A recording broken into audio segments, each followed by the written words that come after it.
บ้านโพสีแก้วเลี้ยวขวาประมาณ5 กิโลตามลูกศรสีไปโดยได้ขาดแล้วพ่อเลยแพมโดยพอดีทั้งลูกๆว่าจิมารวมกินทานน้ำเด้อเพิ่นบ่ได้เอาศพมาบ่ได้เอามาแล้วพ่อบอกว่าตั้งวิธีพุ่นอีก3 วัน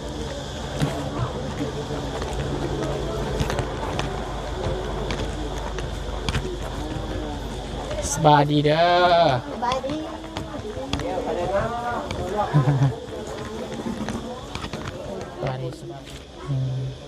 อันนี้เฮือนหลังนี่ที่กำลังสร้างตั้งแม่นเฮือนน้องเพิ่นบ่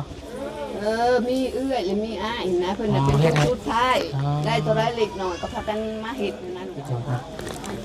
ทางบ่บุญกับความรู้ครอบครัวแม่นี้มันก็สิร่วมกินทานนำทางครอบครัวน้องแรมเพิ่นพี่น้องเนาะจะได้ขอแสดงความแจ้งในมื้อเด้อ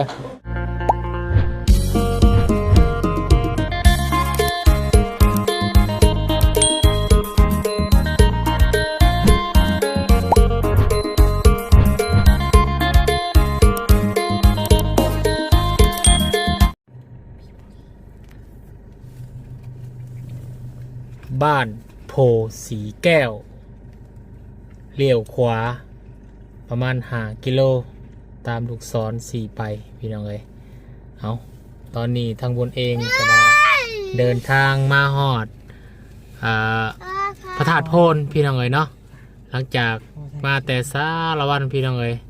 ก็มาเห็นป้ายบ้านโพสีแก้วเมืองอาจสะพังทอง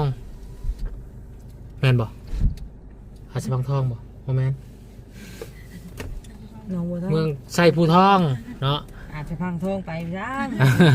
เมืองชัยภูทองมันก็แมนบ้านน้องแรมตัวนี่พี่น้องเลยเนาะบ้านน้องแรมบ้านนี้บ้านโพสีแก้วเนาะบ้านโพสีแก้วเมืองอะไรเมืองชัยภูทองแขวงสะวรรณเขตพี่น้องเลยพอดีกับทางบนเองเนาะก็แวะเข้ามาทางบ้าน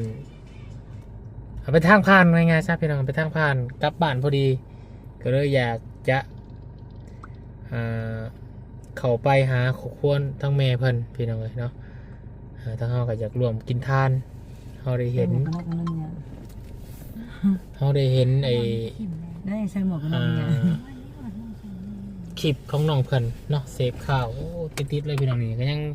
ทั้งกระติบเข่าทั้งเบิ่งข่าวเบาต่ำบ่นี่เป็นยังไงเบาต่ำเพิ่นหรือว่าไอ้ต่ำเขาไปในห้องเนาะเพิ่นบีบคอเนาะโอ้บีบคอไปนี่เลยบ่นี่แล้วก็น้องทำไปคือทำเสร็จแล้วลากเข้าไปยังไงเขาไปทำอะไรอย่างนี้นะแบบอย่างว่ะแม่นนี่ปีแบบนี้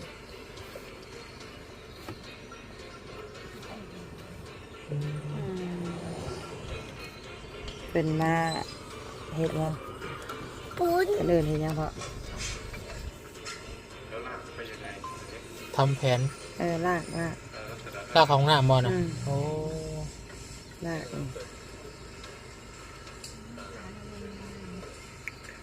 คนบีบคอ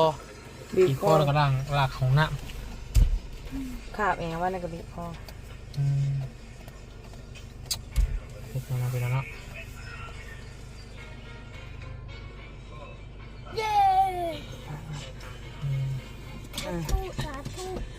ปะพี่น้องเลยเนาะเพื่อเป็นการเสียเวลาอย่ามันคำมันมืด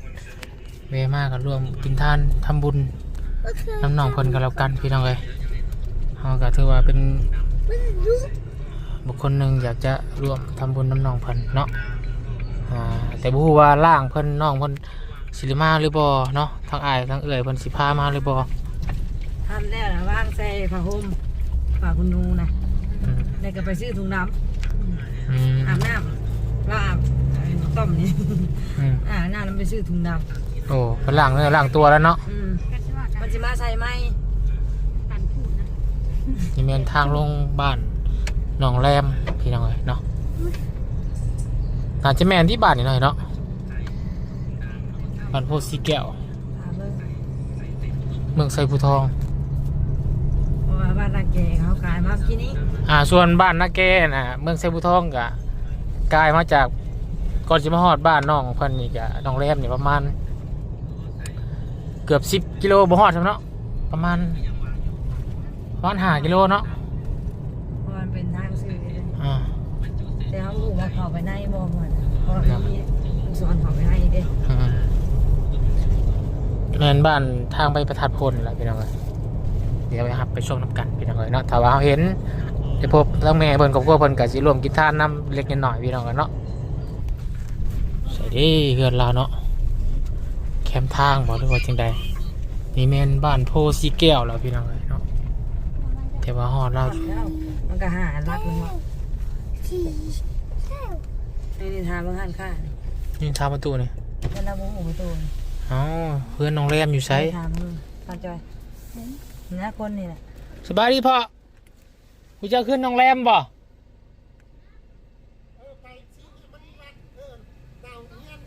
หนาวเงียนบ่หนาวเงียนปฐม โดยมันจะมีสี่แยกดอกคันแล้วมันขึ้นแม่นเพื่อนลาวโลด อ๋อ มันมีหลังหนึ่งเป็นร้านค้าแต่ก็จะบริเปิดเพื่อหรอก โดย สิไปกินลมกินทานน้ำเพิ่น นี่ตรงกับเงียบประหลเงียบประห โด ล ย มันมีทางขึ้นวัดลงวัดนี่ เลย ลงวัดแล้วขึ้นเงียบโรงแรมนี่ อ๋อ โดยขอบใจ โดย อย่าว่ามาบ่ถึก เข้าใจหลาย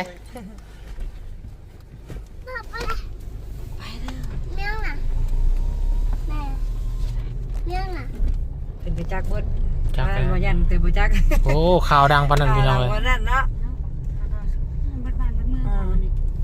บ้านเราโน้นกันบ้านพูดรักเบิดนั่นแหละ ไปฮอดใส่กับเรา ทอดโรงเรียนตลาดโรงเรียน ตอนน้องเฮ็ดเลยบ่ ทางขึ้น เขาก็เทินจะพานมากก็อยากร่วมทำบุญกินทานน้องเพื่อนพี่น้องกันบุญหลวงบุร้ายแต่ก็อยากซอยเนาะเห็นละอีต้นนะพี่น้องโอ้ยบาปอีต้นศาสตร์ มนุษย์คนเนาะ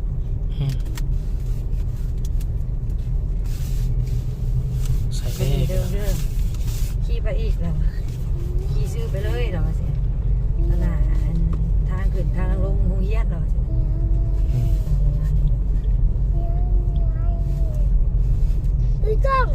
บ้านใหญ่แต่เนาะ โอ้ยใหญ่ถึงไหน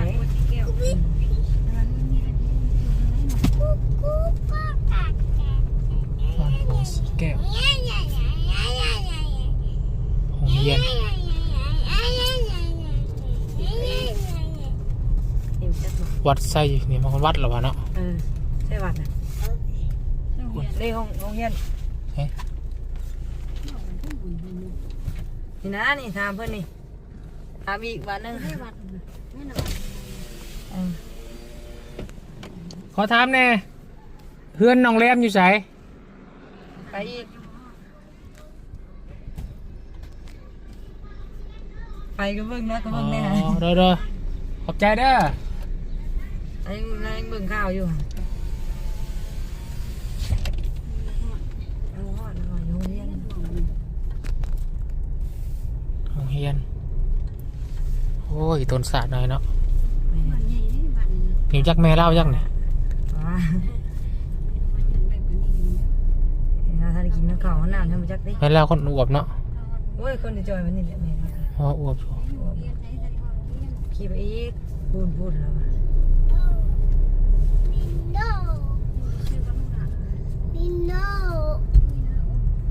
คิดว่าซีโบเกิดเหตุแบบนี้แบบว่าอยู่ในใกล้บ้านใกล้เมืองเขาเนาะว่าอะไรกันนะมันโหดเหี้ยมเกินไป จะเกิดมาอายุจันปลานี่อาจจะเคย ขนาดยักษ์โรงเรียนนี่ แล้วก็เรียกป่ะ นี่นะถามห้านี่ถามห้านี่ถามคนนอนอยู่นี่ทางไรบาทนี่ อ๋อเงินเราหนูเคยปล่อยเครื่องเรียกเขาไปหรอ นี่เดียวตามแล้วนี่นะ อ๋อนี่ไงมีเต้นอยู่ ไม่แน่นะห้างข้าวมันเปิด เราบอกกินนะ อ๋อ ห้างข้าวมันเปิดด้วย จะถามตลอดมาเนี่ย เดี๋ยวเอาหูเนาะแม่นั่น มาได้เนาะ แม่น รอถ่าไปจักเนาะ รอเพิ่นก็ต้องงั้นถ่าเพิ่นเอาอันนั้นมาพุ่นแหละนี่จอด มากินทานเนาะเดี๋ยวเรามากินทานเนาะเห็นปะ เพิ่นก็สิเที่ยวนั่นแหละหน้าไม่เท่าแล้วน่ะเห็นปะคือให้อันตอนนั้นในคลิป แม่แล้วงันอยู่ดิ เนาะ อืม ไม่เท่าอันไปได้เขียนบ้าน เจ็บคอเลย รถบบังคนมาเนาะ เนาะอยากชอบทางว่าทางเขาซอยใดเช้าใดเนาะ เออ พอดีวันนี้แหละอยากมาร่วมกินทานน้ำครอบครัวโรงแรม โดยอันนี้พอนังหุ่นมาโดย สบายดีทุกคนเด้อ อ่า พอจักก่อน โดย ได้ ขาดแล้วพ่อเลยแฮมโดย ได้ โดย พอดีทั้งลูกๆว่าจิมาร่วมกินทานน้ำเด้อเพิ่นบ่ได้เอาศพมาบ่ บ่ได้มาลูกพ่อบอกว่าตั้งวิธีพุ่นอีก3 วันเพิ่นจะเอาเขาบอกให้หาครบ ได้ สิ้นชวนเลย อืม ขาดเคิร์ดตัวใดโทรมาบอกได้ว่าจะเอากระตุ้นแทน ได้ ขาดเคิร์ดตัวใดเอากระตุ้นแทน ได้ ขาดทุนแล้วต้นแขนเรา อืม ขาดแขนเอากระตุ้นแทนพ่อบอกว่าพ่อ เด้อ เข้าใจพ่อ เดี๋ยวพอเดี๋ยวลูกลงมาหาอยู่ห่มดูพอเด้ออยู่ห่มก่อนนี่พูดแม่น้อยเนาะ แม่บอก ได้ มาบอกเป็นบอกแล้วกันได้ไปนั่นแล้วมั้งอัน ทางไปทางไหนเนาะ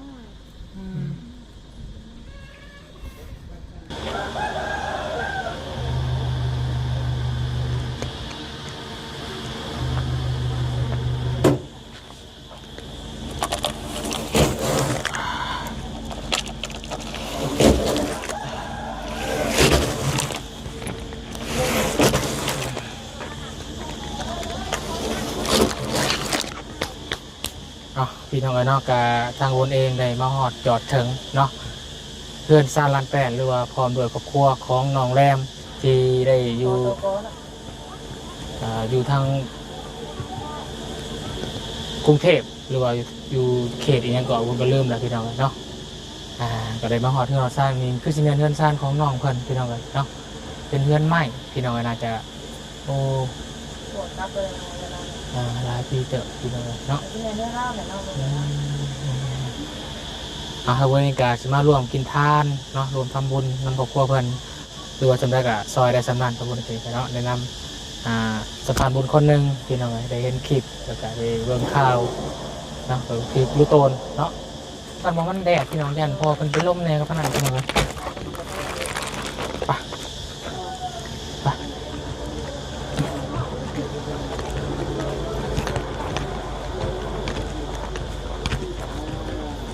สบายดีเด้อ สบายด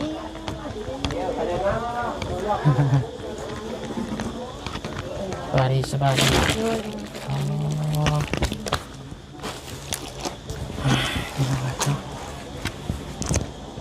อันนี้แม่นเฮือน แม่ เพิ่นบ่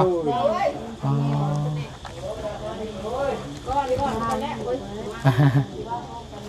อได้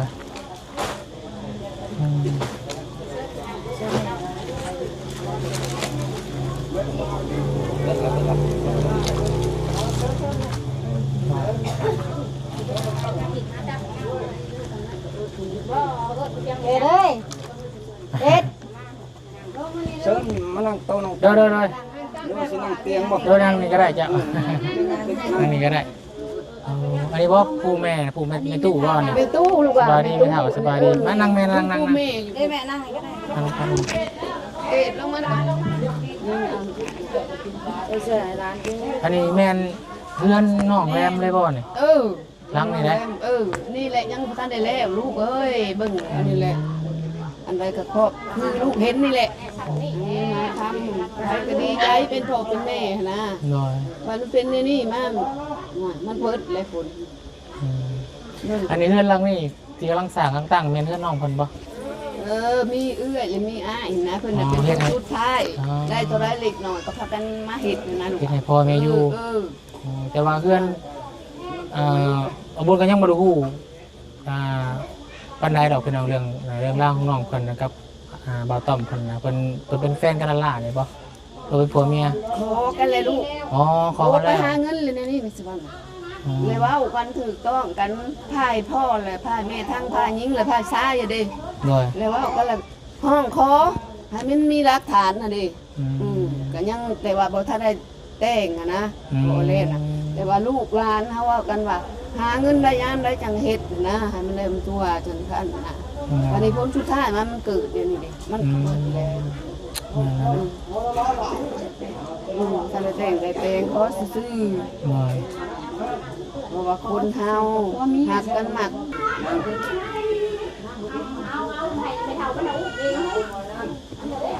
แล้วลูกเอ้ยหาแต่ละตัวเดียวนะเกดมานี่ลูกดูนี่ติ๊กบอกมันก็เป็นยังไงก็ มันก็ทางบุญเองพี่น้องเนาะเขาขออนุญาตเด้อเขาชื่อว่าบาบุญสารวัตรเด้อ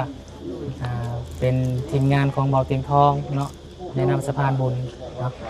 เขาได้มาแต่บ้านแต่สารวัตรพอแหละเนาะเขาเมื่อเยี่ยมบ้านอยู่สารวัตร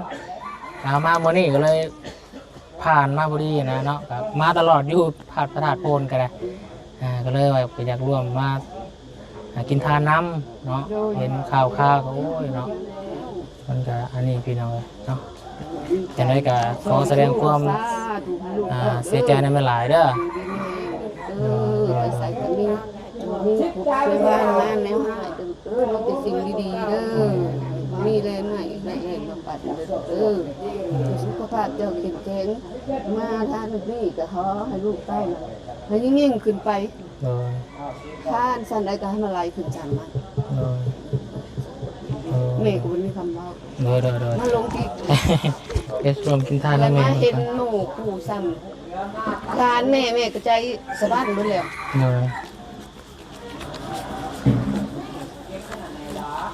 เอาโอ้มาหาใส่ลงที่นี่ อันนี้แม่นเพิ่นโกขึ้นเข้าแล้วเนาะแม่เนาะ ดูลูกคือว่าอะไรลูกอ่ะมันเป็นสนิทเพื่อว่าก็จะได้อยู่เนาะคือว่าเนี่ยอะไรก็สู่ไปจำเขาหาได้ลูกอะไร ทางบาบุญกับพร้อมด้วยครอบครัวแม่นี้มันก็สิร่วมกินทานนำทางครอบครัวน้องแรมเพิ่นพี่น้องเนาะจะได้ขอแสดงความแจกในมื้อเด้อร่วมกินทานซื้อคนนี้ได้ก็รู้เลย บาบุญสารวัตร เด้อหลานนี่นางเห็นตัวมาเคยมาซื้อเด้อว่าเป็นว่าเป็นนั่งเป็นนี่เด้ออะไรเป็นได้ให้เป็นได้ยิ่งติดไปเด้อทางงานเป็นอะไรปลอดภัยได้ก็มีแต่ผูกนี่แต่ร้องน้องอะไรมาก็เราว่า เด้อแม่บ่เป็นหยังเนาะ ดีมีแฮงสาธุ เจ็บไม่ได้ของใครมามีแล้วลูกเอ้ยมันมีแห้งรวยแล้วให้ ทุกเวลา ในต้นตกให้เบิดเขาว่ามีพญาพะเยาเนี่ยช่วยพ่อ ก็ให้มีดอก เด้อ มีแต่สุขภาพแข็ง มีแต่ทั้งแม่แล้วก็ทั้งแม่ตู้ก็ ค่าขายงาน ตั้งใจแล้วเนาะตั้งใจแล้วอยู่ก็สู้ต่อไป แล้วมาสู่ต่อไป เป็นพ่อทำนี่นะ บาบุญสารวัตร ก็บุญชลวัน ยศไปเลยลูกมาบุญสารวัตรได้ข้าวเพิ่น เด้อทีมงานเบาเตียงทอง ทีมงานแบบเรื่องต้น เด้อ ชลวัน เบาเตียงมันยังบ่ได้มาแม่นกลัวเพิ่นลงปากเซ่มาแล้วบ่ยังบ่ฮู้ ข้างนอกคนนี้แต่งงานแล้วบ่แม่ ยัง ยังก็ขอ คนนี้แหละเป็นพ่อลูก น้องแล้เป็นคนสุดท้องเลยบ่ มีอ้ายผู้นึงแล้วก็มีเอื้อผู้นึงแล้วก็มี เจ็บปุกเจ็บใจ บ่ได้ฮู้ บ่ นำ พัก ข่าว พัน ลู ลู ก ก ตลอด บุตรได้พ่อลูกครับ แต่งงานยังบ่แต่งมีแต่คอไว้ซื้อนะพี่น้องจักปีละคอกันมานี่ ชุกเอา ปีแล้ว เอากันมา พอนะฮะพอปีแล้วแต่ว่าอยู่นำกันได้จะปีแล้ว เพิ่นไปแล้วเพิ่นไปหาแล้ ทำนี่แหละลูกเอ้ยเงินเราทำมา คือบ้านผู้บ่าวนี่อยู่บ้านนาแกเนาะบ่ ทางเข้ามาเลยเนาะเลยไปนี่เนาะ พอเฮากายมาแล้วพี่น้อง ไปลงยุ่งไปถึงกันแกลูก นกกระยุ่งหลังก็นาแกเนาะประมาณ5กิโลอะนะ ทำมาแต่ทำมันแก แม่ได้รับข่าวจากโมง 5 โมงแรง ได้รับข่าวลูกว่าเสียนะ 5 โมงแรงพ่อเป็นลมเลย5 โมงแรงพ่อไปดูหมอเลยหันดูหมออยู่เนี่ยครับพ่อเป็นลมเลยครับก็เลยทำว่าบ่ได้เบิ่งหมอพวกนี้ บ่ได้พิษป่ะ ของเตียงกันยัง เอ ลง อ บ่ได้โทรมาบอกพ่อว่าเฮาพิษกันกับป่วย เพิ่นบ่ได้บอกพ่อบอกแม่หยังเนาะ ก็แม่นอยู่ว่ามันผิดเนาะแต่ว่า ขีดตัวมันเอาปีนใส่หนา อ่า มันก็ยังบอกว่า ๆบ่ให้พ่อฟังเลยเนาะ ครั้งแรก คนหมดว่า เป็นว่า ใจดำ วันนี้เนี่ยมันก็บอกเอาออก โดย จนมันเทียพี่เอื้อนมันอยู่ เออคลิปนี้แม่นผัวเราเป็นคนถ่ายเนาะเห็นป่ะที่ว่าขออนุญาตเอาฟ้าเท้ารูปนี่ฮะนะพี่น้องเนาะ วันนี้จนหอนมือถ่าย ป่วยไป ใส่แล้ว หาย เราเคยมาอยู่บ่แม่แฟนน้องแม่เหมือนเคยมาหาบ่หาแล้วก็เป็นคนดีอยู่บ่ ปีจะปีดู5 ปีนี่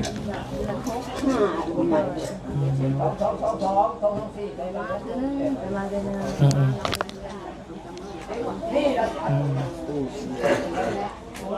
ๆ เสียชีวิต เขาปันนี้ทีแรกกับเมียมาโครงการของจำมือมาแต่เมีย เดี๋ยวขออนุญาตขอฟังหน่อยฟังหน่อย เมียก็ถ่ายผัวน่ะถ่ายอยู่พุ่นเมียน่ะมา2-3 มื้อแล้วก็กลับไปแล้วนี่นะเดือนหานะเท่านั้นแหละ แต่ว่าเพิ่นก็บ่ได้เคยโทรมาบอกแม่ว่า เขียนอย่างนี้ หายกันอย่างเสีย โอ้ยบอกก็บอกคำว่าพิษเทียงกันก็พิษเทียงกันก็แบบผัวเมียหันเด้ก็คิดว่าสิบ่หุ้นแห้งเล็กน้อยนี่แหละก็เคยพิษเคยเลวกันอยู่ผัวเมียหันนะก็ว่าของธรรมดาก็ย่าแหละเลย เอาไม่ใช่ดินนะ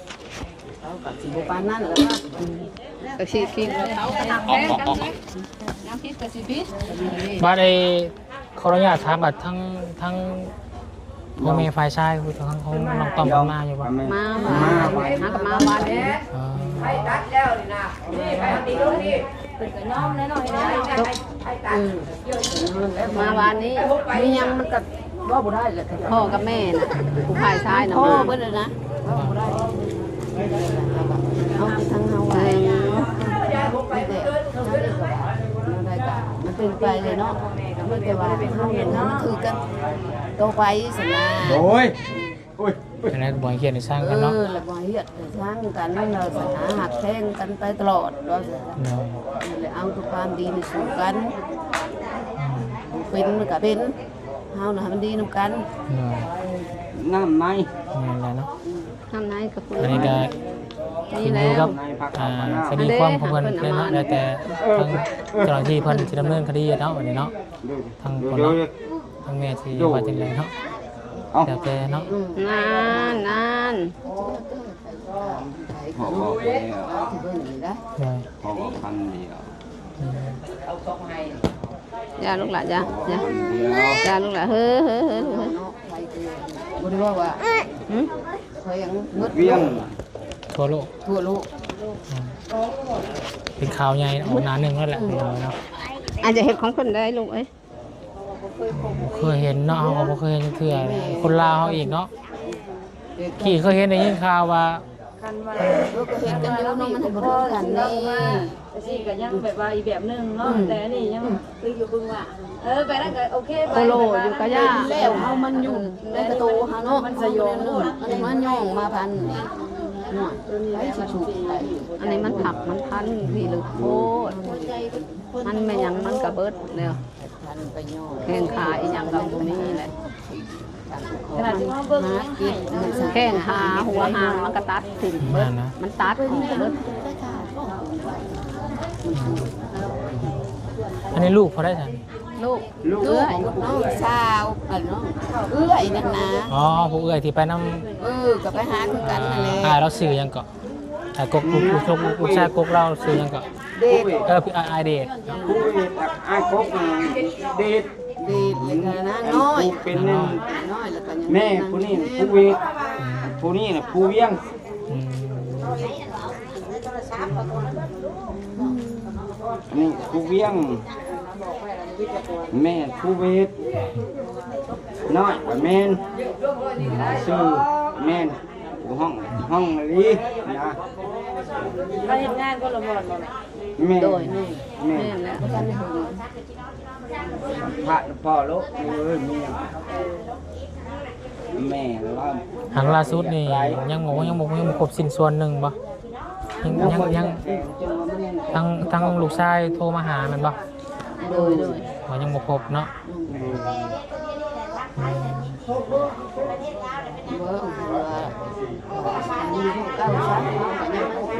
อันนี้รถชิ้นเป็นชิ้นเป็นชิ้นไป โอ้มาการงานนี่ว่ะให้ครบบัดมื้อนี้ว่าชุดเที่ยเราเคยย้อมแล้ว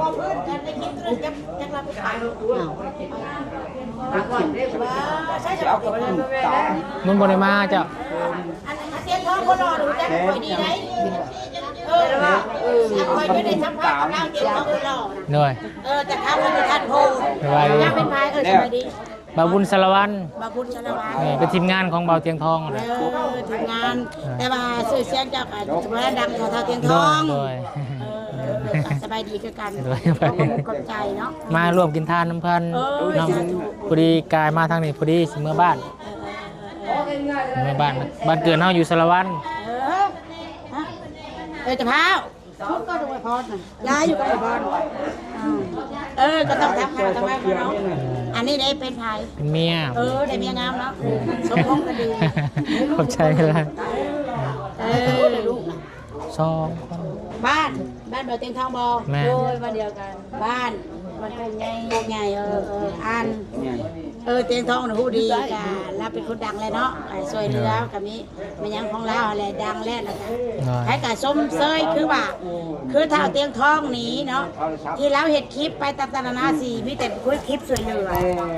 คลิปสวยเรือนี่สวยเรือนี่เป็นสะพานบุญเป็นคนอื่นสวยเรือเราเป็นสวยเรือต่อได้แต่ใบบุญสะพานบุญมาจากทางเตียงทองนั้นทางเตียงทองนั้นสื่อสารแหละบ้านเจ้าอีกก็เป็นสะพานบุญต่อเจ้าเตียงทองอีกความหมายก็จะเข้าใจทุกคนนะบางคนก็เข้าใจซะบางคนก็เข้าใจไว้เรื่อยนานใครหูจักเด้อถามข่าวเด้อว่าเจ้าเคยหูจักกับแม่หมอพันธุ์บ่เจ้าไปประชาอะไรนะอยู่ท่าโทษแล้วจะได้คลิปก็ก่อยเลยมีสาวบุญมาดูดวงของและกระเบ้าว่าไปดูโม่นั้นมากันซื้อๆขอยินลงเลย เบาเตียงทองเบาลี่ บ่บ่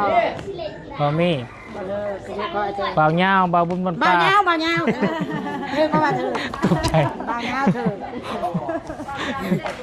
เบาจันกับแมน บ่มาในมือนั่นน่ะบ้าเงาที่มาดูดวงน้ำข่อยนั่นเป็นหมอดูเนาะในดัดโพอันมากินทานเท่าไรมื้อนี้ 500,000 กีบกับน้ำ10 แพ็คโดย อยู่ดีไม่แห้งเด้อเอาเลยพ่อไหนพอได้ไปเที่ยวกับแม่ผู้ตายแล้วพอได้กันตื้อเป็นแม่หักแพงเบิ่งแม่เก่าเมื่อนอนพักผ่อนเมื่อนอนบุกคืนเจ้าอยู่ดีไม่แห้งร่ำรวยนะมามุทนาบริจาค500,000ก็จะได้500 ล้านเด้อออกจากบ้านลมกุ้งมึงกุ้งข้ามาจะร่ำจะรวยบ่อยช่วยจะเกลือมีปู่ประทับคำจูนช่วยเหลือเจ้าเด้อยิ่งขึ้นไปเป็นจักรพรรดิบุตรอาชาถูกเป็นใบบุญใบกุศลเด้อ สาธุ นักมาผมเพาะให้กันกันทีนา บ่ จำตากันหน่อย จีราจำตาคันนั้นเจ้าแม่ก็อยากบ่อยาก กาถ่ายคลิปนี้กาทางวงยาบุญนี่กับวงยังหลายนี่แม่เด้อขอแสดงความเสียใจในมิตรนึงเนาะให้แม่ก็ตั้งใจเนาะ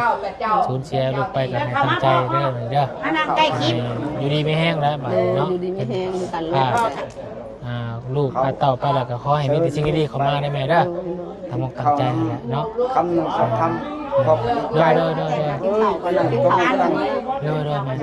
แต่ว่าบ่เป็นอะไรแน่เลยแม่ ตั้งใจนั่นแหละเนาะ หน้า ตั้ พ่อง ใจ ตา นั่นแหละ พ่อก็ยังคบหน้า แม่ก็ พ่อ จึ้ง ตา อันนี้แหละบ้านไห้ก็ไห้บ้านหัว เข้าใจในอาการแม่เนาะเข้าใจใน ก่อนลูกเว้าก่อน อยู่ดีไม่แห้ง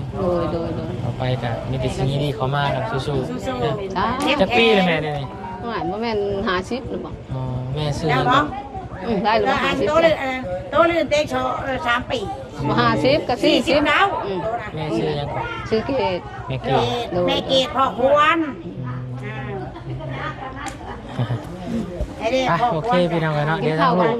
ขอเดี๋ยวจะหน่อยจบคลิปหลักกินข้าวกินน้ำเพิ่นก่อนพี่น้องเนาะ โดย อยากฝากถึง FC ที่เพิ่นรับชมอยู่ทางค่ายเนี่ยนะครับฝากถึง FC เพิ่นแน่ว่า ครับตั้งขันลูก พ่อได้FC นี่ขอให้ลูกกำลูกรวย อยู่ใกล้ก็แล้วแต่ ยังกะ สมขอกับมุกกับใจ นะ ใจเด้อคนเด้อ นี่แล้ว ใจให้แม่ เชิญ ก็สิสิต่อไป เชิญนั่น กูมี คำหนึ่งสองค ใจชะตาช่วยเด้อ ำเชิญข้าวกินน้ำคำหนึ่งสองคำ บุญ กิน ก็ น้ำ ได้ ก่อ เป็น นสะพานบุญใหญ่เนาะก็จบไอ้กินน้ำเย็น ได้เห็นตั้งแต่ในโทรศัพท์ ว่ามีโอกาสได้พ่อหน้ากัน คนนั้นคนนี้ เลย นี่เนาะ เลยพี่น้องพักไปกินข้าวกันจ้ะ ใจ พี่น้องเนาะตอนนี้ก็สัมภาษณ์ทั้งแม่เพิ่นเรียบร้อยแล้วเนาะก็ขอโทษขออภัยมันจากบนโฮเซลแน่พี่น้องเนาะเพราะว่าแขกคนหรือว่าญาติพี่น้องเพิ่นก็มาอยู่อบอุ่นเนาะมาให้กำลังใจทางครอบครัวเพิ่นพี่น้องเลยเนาะเพิ่นก็มากินทานหรือว่า500,000 กีบแล้วก็น้ำ10 แพ็คพี่น้องเลยเนาะกินทานกับน้องเพิ่นเลยแล้วอีต้นสงสารพี่น้องเลยเนาะเพื่อนเพิ่นก็เป็นเพื่อนที่เก่าแก่พอสมควรพี่น้องเลยเนาะน้องเพิ่นกำลังเก็บเงินเก็บคำสร้างเรือนหลังใหม่เนาะที่ว่ากำลังตั้งหลังคาอยู่มุงหลังคาแล้วแต่ว่ายังบ่ได้ก่อพี่น้องเลยเนาะอันนี้เป็นเพื่อนพ่อเพื่อนแม่โอ้ยกำลังสร้างกำลังหาเงินหาคำพี่น้องเลยเนาะก็มาสูญเสียแบบนี้ไปจะได้ก็ฝากเป็นกำลังใจกับครอบครัวแม่น้องแรมหรือว่าน้องแรมเนาะครอบครัวของน้องแรมเพิ่นเด้อพี่น้องเด้อถ้าบ่ได้ก็ก็บ่ค่อยบ่ได้พี่น้องเลยเนาะมีแต่จะให้นะเพื่อนพี่น้องเลยเนาะได้จ้าโอเคเด้อพี่น้องเด้อสำหรับคลิปนี้ขอลาก่อนแล้วพบกันคลิปหน้าสบายดีเบิดสุขสุขคนพี่น้องเลยเนาะ